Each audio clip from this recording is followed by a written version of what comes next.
Ayan, good morning everyone. Ito yung accomplishment ko ngayong morning. Dinumuhan ko talaga itong mga talong kasi talagang natabunan na sila lahat ng damo.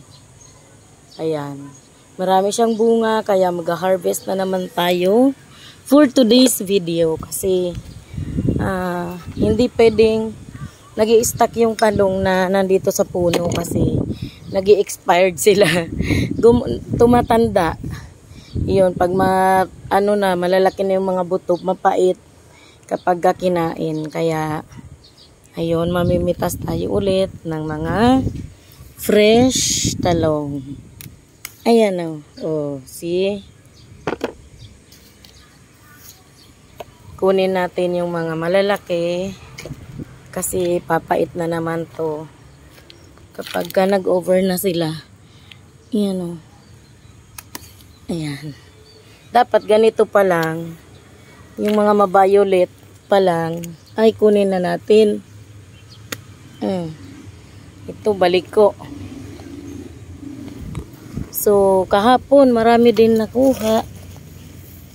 Tapos ngayon ulit kasi pag tumigas na sila, pag matatanda na, hindi na masarap. Ayan. Sobrang dami kong nakuha kahapon. Ngayon, kukunin ulit natin. Yung di natin nakita kahapon. Gabi na kasi yun. Nung nag-ano kami dito. Ng anak ko. Madaming damo.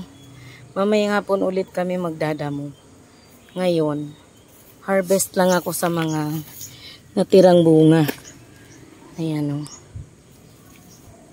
Kasi pag ma-stuck dito sa mga punuan, sila ay papait na naman. Kaya, araw-araw kuha. Mas gusto ko yung mga mga mura. Ayan. Diba?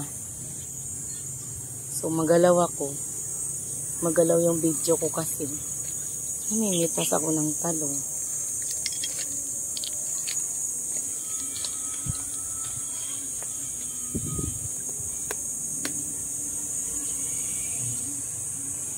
Ayan, itira natin yung mga para meron pa sa sunod na mga araw. Pero kailangan nating pitasin yung iba. Ayan. Kasi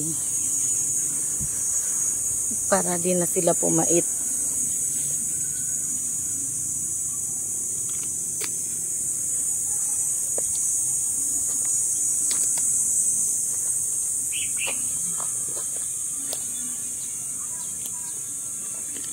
Marami pang mga kasunod. Ayan. Ganyan ang mga fresh. Diba? Ganda.